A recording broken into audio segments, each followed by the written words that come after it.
Okay, now for part 7, you want to solve each quadratic equation using the square root property. Now remember, these are quadratic because if you were to FOIL each of these binomials, if you look at that first term, 4x, you would say 4x times 4x is 16x squared. So the leading term of a quadratic equation has exponent 2. So each of those are quadratic equations. But notice that each of those quadratic equations are of the form some expression squared equal a constant. And so in that case, you can just take the square root of both sides. All right, so that's how you're going to use the square root property. So over here, I have 4x plus 1 squared equal 15. So I'm going to take the square root of both sides, and so don't forget that when you take the square root of both sides, you're going to get a plus or minus. So the square and the square root undo each other. So you get 4x plus 1 equal plus or minus the square root of 15. And then notice that 15 is not a perfect square, so you're going to end up with irrational solutions. So irrational solutions.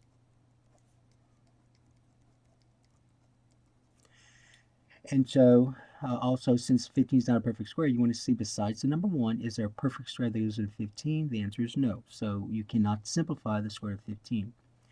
So basically what you're going to do then is just subtract 1 from both sides.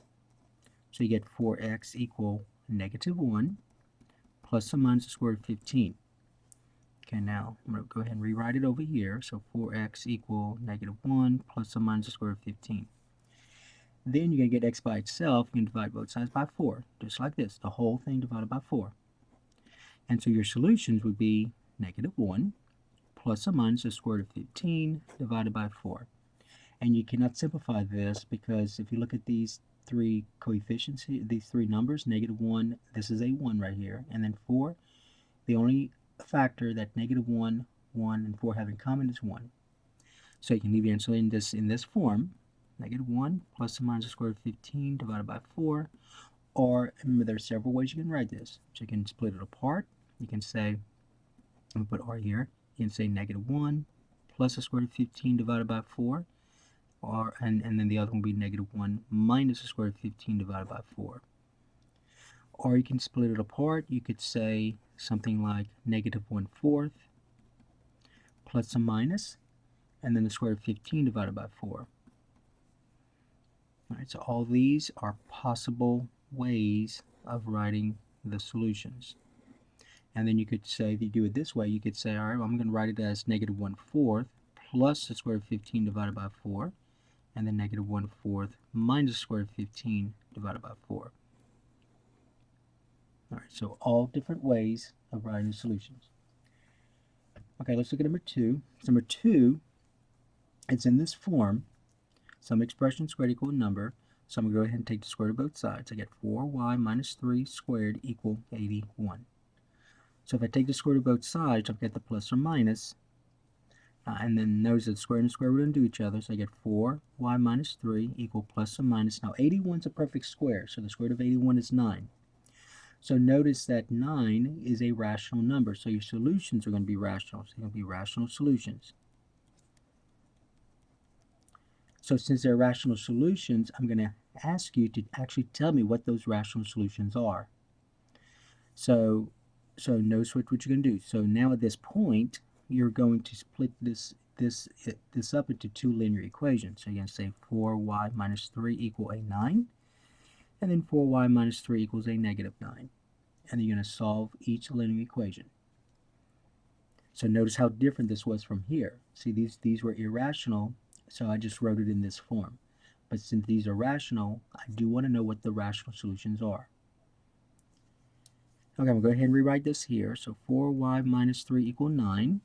And then, so I just wrote this over, so let's solve this one. So I'm going to add 3 to both sides. So I get 4y equal 12. Divide both sides by 4. I get y equal 3. So one of your solutions is 3. The other one, I'm going to add 3 over here. So I get 4y equal a negative 6. Divide both sides by 4. And then reduce this. So that's 1 times y is y. And then reduce negative 6/4, I get negative 3/2. All right, so those are your solutions. 3 and negative 3 halves. All right, over here, I'm going to take the square root of both sides. I'm going to go ahead and rewrite this over.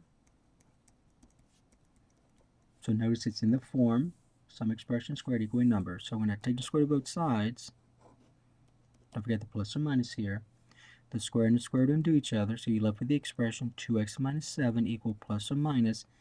Now, just look at 49 for a moment. I know that this is negative 49, but look at 49. 49 is a perfect square. The square root of 49 is 7. But I'm taking the square root of a negative 49. So remember, that's going to be that I. So that's going to be 7i. Now, my solutions here, since I did end up with I, my solutions here are imaginary. Okay, imaginary solutions. So to write the solutions, you can do it just like you did number 1. All right, so I'm going to add 7 to both sides.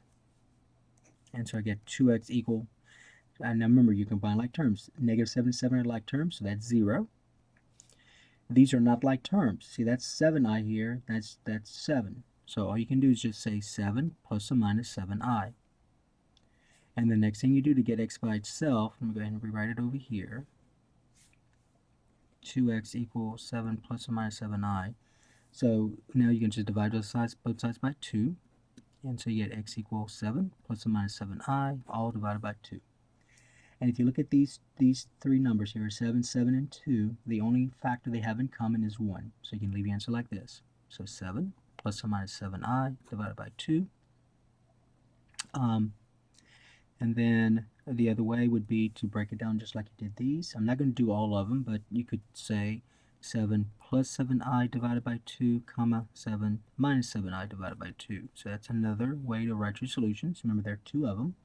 They're 2 imaginary. Or you can write it as 7 halves plus 7i divided by 2, comma 7 halves minus 7i divided by 2. So some more ways of writing the solutions. All right, and then finally number 4. Let's look at number 4. Again, it's already in the form, some expression squared equal number. So you can take the square root of both sides. So I get 3x plus 1 squared equal 27. So when I take the square root of both sides, don't forget the plus or minus. The square and the square root undo each other. So you get 3x plus 1 equal plus or minus the square root of 27. Now 27 is not a perfect square, but you can simplify the square root of 27 because there is a perfect square that goes into 27, and always use the largest. The largest perfect square that goes into 27 is 9. So I'm going to go right here, down here, I'm going to simplify the square root of 27. So remember how we do this. So we said the square root of 27 is the square root of 9 times 3. And then I rewrite this as the square root of 9 times the square root of 3. And since 9 is a perfect square, the square root of 9 is exactly 3. So it's 3 square root of 3. So that's going to go here. So I get 3x plus 1 equal plus or minus 3 square root of 3. Now notice that since 27 is not a perfect square, I am going to end up with irrational solutions. I'm going to get irrational solutions. Okay, so to end up with irrational solutions, I can write the answers like this. The only time you want to write it like this, the only time you actually want to write the rational solutions is if you do end up with rational solutions. So you're going to split it apart, just like you did these. Okay, so here I'm going to subtract 1 from both sides, combine like terms. 1 and negative 1 I can combine, that's 0. So I get 3x equal. Now these two I cannot combine. Let's see, if I look specifically at this right here, that's irrational, that's rational. Alright, so I cannot combine those two. Altogether though, that's an irrational number. Negative 1 plus 3 square root of 3 and negative 1 minus 3 square root of 3 is an irrational number. But individually, this is irrational, this is rational. I cannot combine those two. So I'm going to just say negative 1 plus or minus 3 square root of 3. And the last thing I'm going to do is divide both sides by 3. And so I get x equal negative 1 plus or minus 3 square root of 3 divided by 3. Now don't make the mistake and reduce these 3's. You cannot do that because not only is this being divided by 3, but so is this. Okay, so don't make the mistake of doing this. You cannot do that. All right, so that's wrong, because not only is this being divided by 3, but so is this. So when you put a 1 here, you're now saying this is negative 1 over 1, which it's not. It's supposed to be negative 1 divided by 3. So you can leave your answer like this, because if you look at negative 1, 3, and 3, the only factor they have in common for negative 1, 3, and 3 is 1. So that's all you can do. So it'll be negative 1 plus or minus 3 square root of 3 divided by 3. And then you can also split it apart. So you could say negative 1 plus 3 square root of 3 divided by 3, comma, negative 1 minus 3 square root of 3 divided by 3. Or if you want to, you could say negative 1/3 plus 3 square root of 3 divided by 3, comma, negative 1/3 minus 3 square root of 3 divided by 3. Now when I write it like this, I can simplify these, because 3 divided by 3 is 1. So in other words, what I'm saying is that you could also say this, negative 1/3 plus, now 3 divided by 3 is 1, so that's just going to be square root of 3. And the other one will be negative 1/3 minus 3, minus the square root of 3. All right, so these are all different ways of writing the solutions. So just know that when you get to this point, you could have said 3, see these 3's divide out, so you're left with square root of 3.